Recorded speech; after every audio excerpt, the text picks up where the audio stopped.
Fillimisht në një tigan vazhdojmë dhe shtojmë 75 gram gjalp.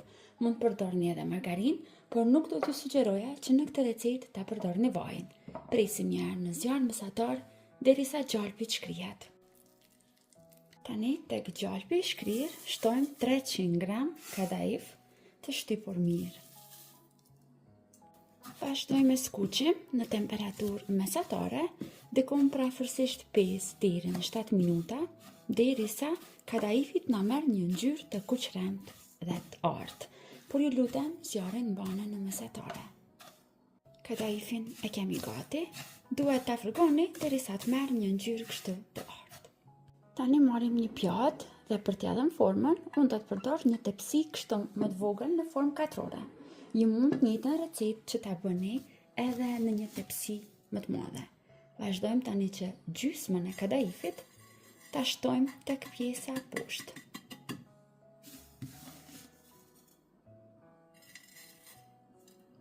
Tani vazhdojmë që ta përgatisim krimin. Vazhdojmë tani me përgatitjen e krimit. Pasi unë po e bëj në masë më të vogël, edhe krimin do ta bëj më pak. Nëse juve ju duhet më tepër, do t'i dyfishoni gjitha masat që unë po i paraqes. Për këtë recetë unë do të përdor sot 700 ml me qumësht. Tani te krimi do të shtojmë 2 lugë gjelle me një shiste, 2 lugë gjelle me miell. Vazhdojmë shtojmë edhe sheqerin. Sheqer do të shtoj 6 lugë gjelle. Sheqerin mund ta shtoni sipas shijeve të juaja. Nëse ju duket pak, mund të shtoni 1 lugë gjelle më shumë ose 1 lugë gjelle më pak. Një aromë vanilje. Përzijem mirë dhe vazhdojmë në zjerje.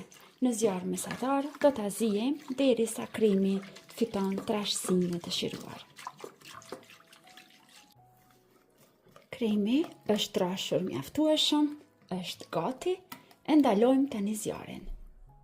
Te kremi val i nxehtë do të shtojmë 2 lugë gjelle me krem fëstëku.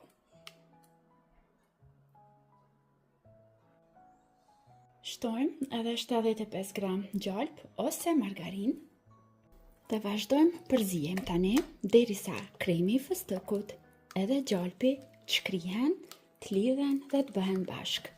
Nga nxehtësia e kremit do të shkrihen shpejt.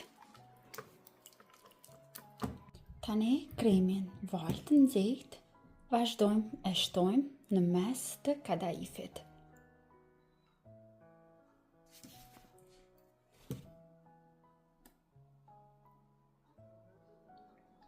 Tani me pjesën e mbetur të kadhaifit e mbulojmë kremin sipër.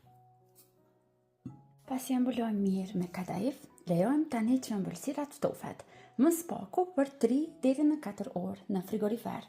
Të shtrëngohet mirë kremi dhe pastaj do të vazhdojmë që ta dekorojmë dhe ta shijojmë këtë ëmbëlsirë perfekte. Tani pas 3-4 orëve që kadhaifi është ftofur, vazhdojmë që ta dekorojmë sipër. Pasi vetëm e kemi bërë edhe kremin me krem fëstëku, unë sipër do ta dekoroj edhe me pak krem fëstëku të cilin e kam shkrir në ujë të nxehtë bashkë me qesen. Do ta përfundoj dekorimin me pak fëstëk të bluar në pjesët anësore, por ju mund ta dekoroni gjithmonë sipas shijeve të juaja ose ta lini edhe ashtu si është. Dhe të dashur miq, ëmbëlsira është gati. Unë e kam shërbyer në një pjatë më të vogël për t'ju demonstruar edhe juve se si duket nga afër ëmbëlsira. Po e shoqëroj me një kafe me qumësht për një pasdite të bukur. Shpresoj që do ta provoni edhe ju, do ta shijoni bashkë me familjen e juaj. Deri në video recetat e radhës, mbeteni të përshëndetur nga unë.